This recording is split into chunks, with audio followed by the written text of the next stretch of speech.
Hello there, this is Andy Darris from Helloween and you're watching Rocknlive. Have fun!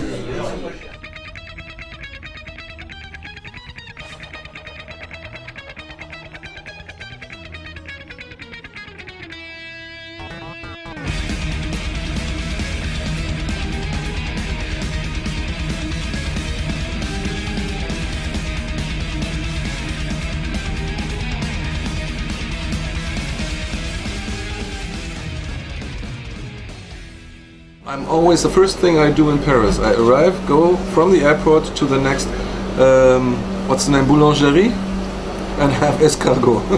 That's always my cliche. I'm arriving in Paris and having a dozen of snails. So I love it. Probably because of my roots. My grandfather used to be French. So I'm a real escargot eater.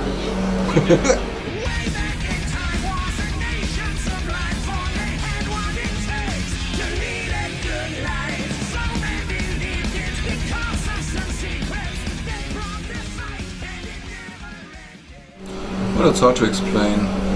He's right and wrong.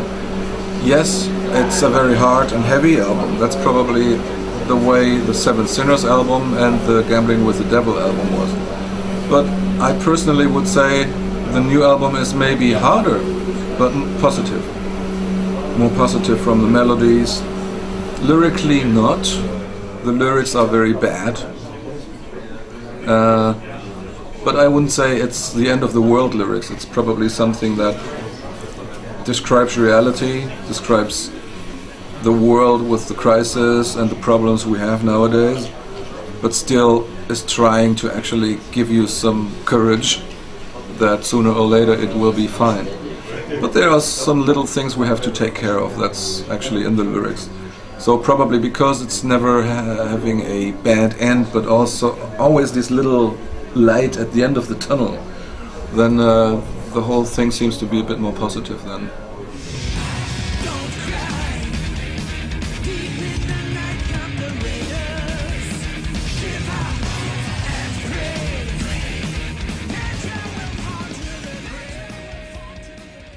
More or less it stayed the same. What we learned, we were happy to learn the last record, is that Danny, the drummer, he's such a great player that he doesn't need a computer. So you don't want him to record on a computer or with the help of a computer. So you have this computer click, which is very robotic. And normally you record with the help of that computer click.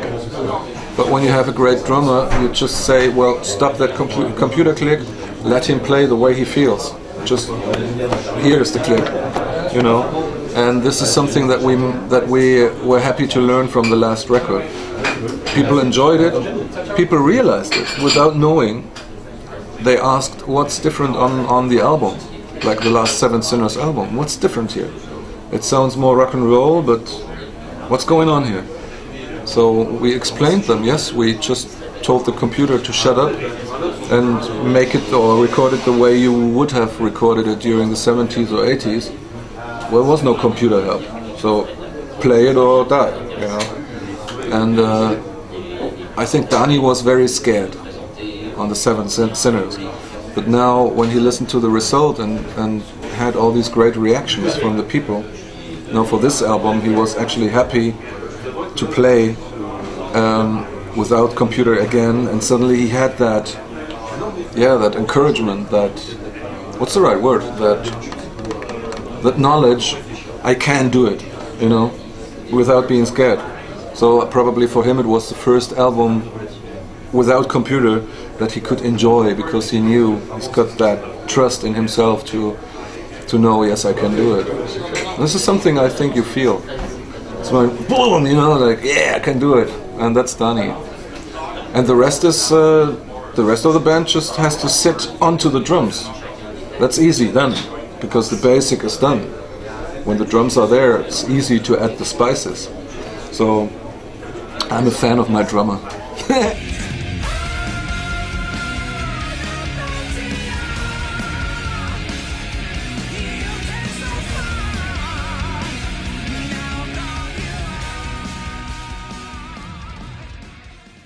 Actually, there's never a decision. Helloween is always a band which is a loose connection of musicians. The only big advantage is that we always have much more songs that we would need for an album. So whatever idea or whatever concept you have, there are probably enough song ideas on the table to pick out these songs which would fit in a certain, let's call it, concept. Though nobody wanted to actually write a concept album, but nevertheless you try to, more or less you try to find a mixture of songs that could fit together. Even if there would be a loose concept lyrically, would be great.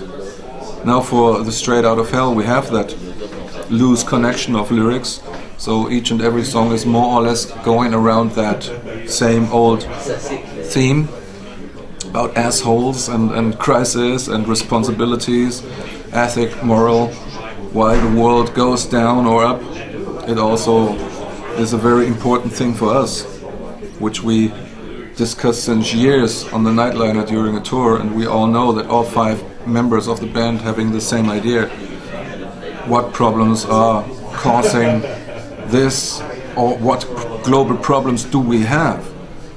And yeah, I mean, when you have enough songs to choose from, then things are coming down much easier. So 4 songwriters is always good. So 4 songwriters each writes, let's say, 3 or 4 songs. So you end up with 16 songs. You only need 12 songs. That's great. That's luxury.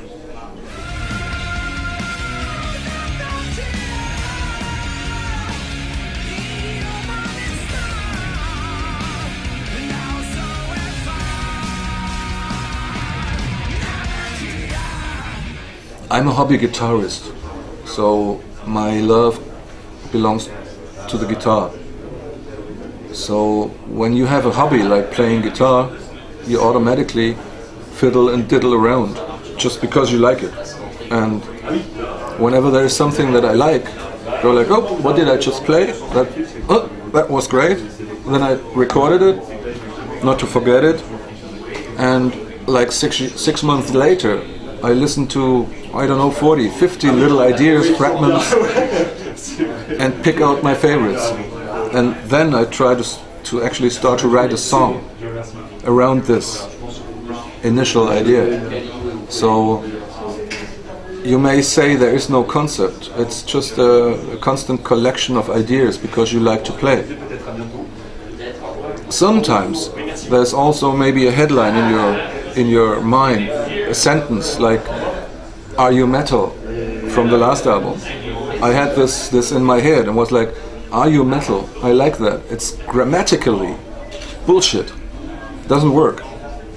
But even Americans and English people, when they listen to "Are you metal?" they realize, oh, okay, that's a cool slogan. Because grammatically it doesn't work.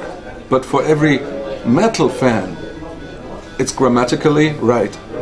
But only for a metal fan. Because you can't be metal. But if you look at metal as a music style, then it works, you know. So this was first in my head, and I thought, okay, you've got to write a song about that. So to answer your question, there is no real rule. Sometimes you have a riff, sometimes you have a sentence, sometimes you have a melody in your head, vocal melody. There's no real way. It's like there's several ways. I mean, I'm always trying to ask myself, how do you want to write a song now? Because sometimes you have to sit down, you know, you need like 3 or 4 songs for an EP or whatever. But you can't schedule, you can't plan to write a song. It comes or it doesn't come. So there's no rule, unfortunately. Would be great, like, click, song, but no.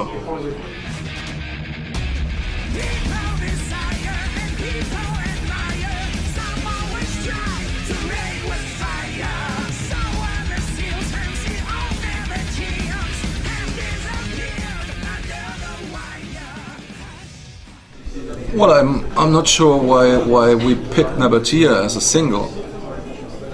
Maybe because it's versatile, because it's got all the spices from old Helloween to the riffings from 21st century. It's all in the song. Probably it's a bit more complicated and maybe more interesting for a typical rock or metal fan. It's not a cliche 3.5 minute single. It probably shows more of the band than just a 3.5 minutes radio song. Maybe that's the reason why we picked Nabatea.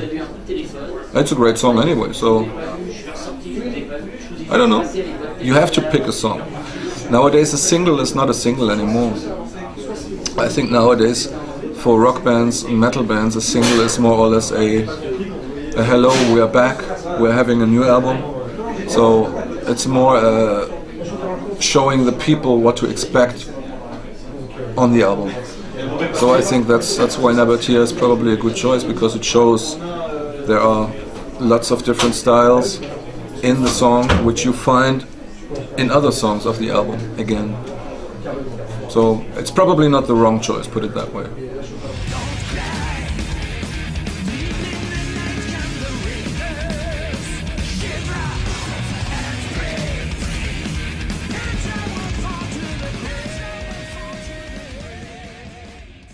Well, it's mainly Waiki actually. He's an old Deep Purple fan, and it's mainly Waiki who, like years ago, stole the grilled chicken of John Lord in some festival, and they were both smiling, and it was like a misunderstanding because Waiki thought it's his chicken, but it was John's chicken, and anyway they liked each other. And Waiki is an old Deep Purple fan. I mean, one of his main influences is Reggie Blackmore. So when he learned that John Lord passed away, he was actually struck. He was sad. Fortunately, Charlie, the producer, was just mixing down the second track, so in the beginning of the mixdown, and it was still time enough to prepare a dedication song. So Waiki wanted to mute the left guitar and replace it with a keyboard, John Lord style organ, and he picked the song Burning Sun. Yeah, we were all nosy to know, anxious to know what it sounds with an organ instead of a guitar, but it works. It's good.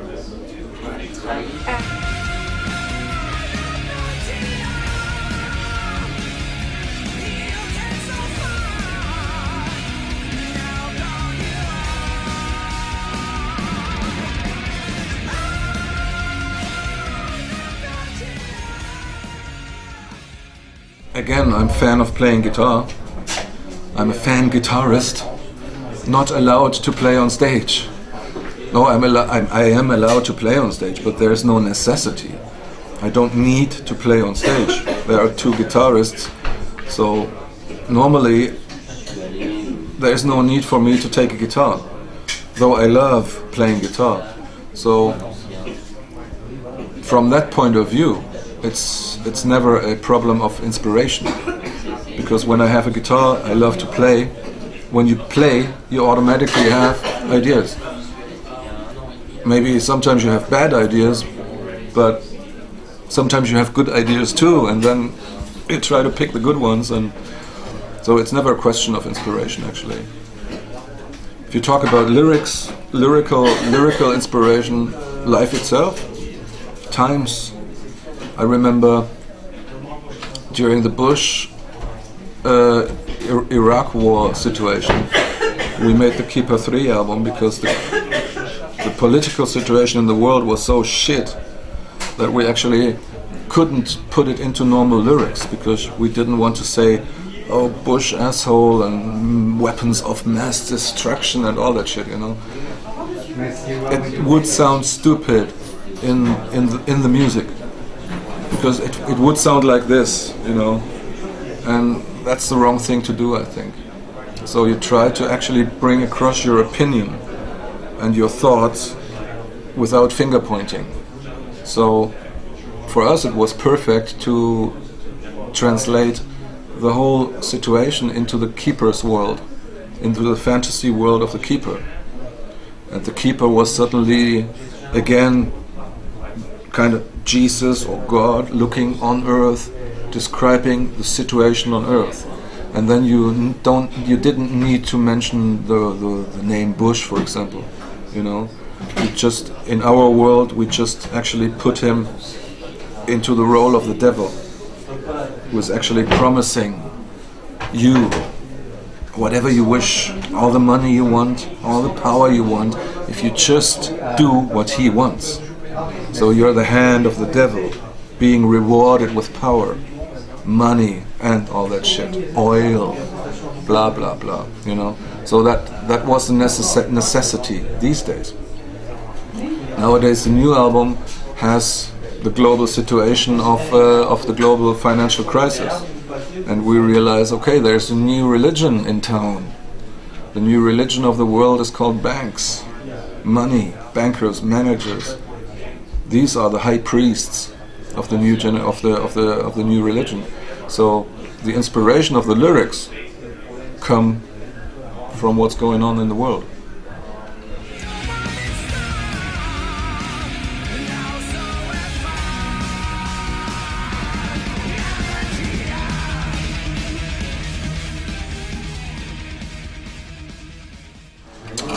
Enjoy. I think the most important thing is that you have to enjoy your instrument. If you're playing guitar, drums, vocals, it doesn't matter. But the main thing is you have to enjoy playing. And then I think success comes automatically. I think the biggest mistake people do is they wear sunglasses before they wrote their first song. They live in a dream world without realizing that this dream world, being a rock star, traveling the world, it's hard work. But not traveling the world until you get there, until you finally have your first record. That's the hardest work. But most of the people tend to forget that. And you don't reach that in 1 or 2 months. You need a band liking each other, sticking together, and actually fighting together for at least 3-4 years, traveling to that shitty place, playing in that shitty place, playing in front of 30 people there, playing as much as possible in shitty holes for years and years and years. And then maybe you're stepping up a little bit more and more. So my message to musicians would be, think if you really want to do that. It means at least 3 years of your life. And it only works if you are a band liking each other and if everybody in the band is ready to fight as a unity. If this unity works and sticks together, they will have success. But as only one band in a million who really fights for at least 3 years, who sticks together, only a few.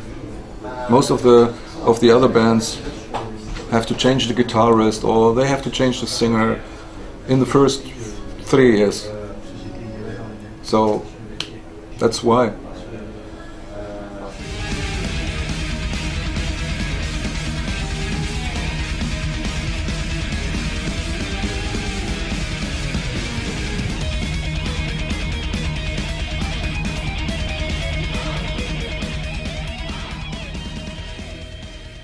We'll be on tour. I think the first concert is in Spain, Bilbao, on the 28th of February. And we hit France in April. I think in Paris we'll play the Olympia. I'm not sure which. Olivier? Yeah. Which day do we play Paris? 8th of April. 8th of April. Thank you. Merci beaucoup. I think so. 8th of April in Paris.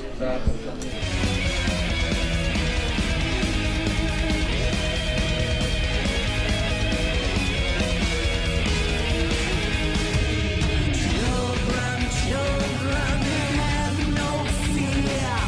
Soon we all will disappear. 60% of the set list. And how do you make your set list with your old song and the new song? That's always the biggest fight. For us, it's meanwhile always a small path, so to say. We want to actually make happy the old fans between 35 and 50, 55. So these old fans grew up or learned to know or learned about Helloween with like Walls of Jericho, Keeper of the Seven Keys, Part 1, Part 2. So you have to actually make them happy. But we have the vast majority of fans, meanwhile, are with the new area. Like people from 15 to 30, 35. They probably know about the Keeper albums, but they grew up with Master of the Rings, Time of the Oath, Better Than Raw albums, Dark Ride albums. So you don't want to piss them off by playing 50 or 60% of the old music. But you know, it's a very small path. So yes, we look into the internet. We want to know what the people want to listen to.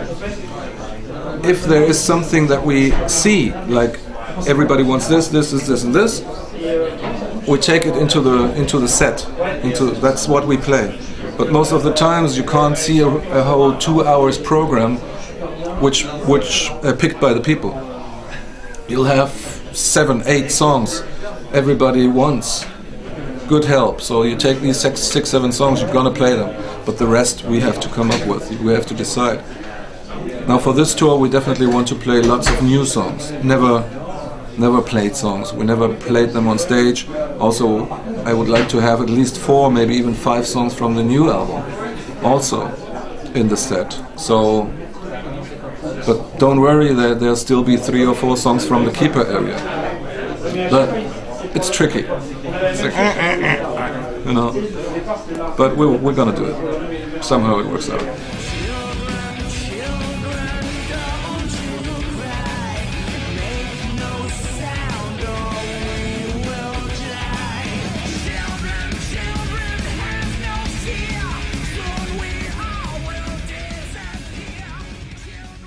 All for being there since years and years and years.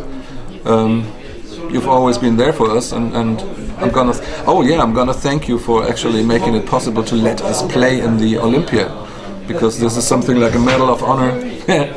And the only thing that could happen that we see our crew completely spoiled because they are used to all these great stairs of the Elysée Montmartre, and suddenly they won't have stairs, so you spoil the crew. They probably have a lot of time to drink. Maybe we should artificially make up some stairs for them, just to piss them off. That's just a joke.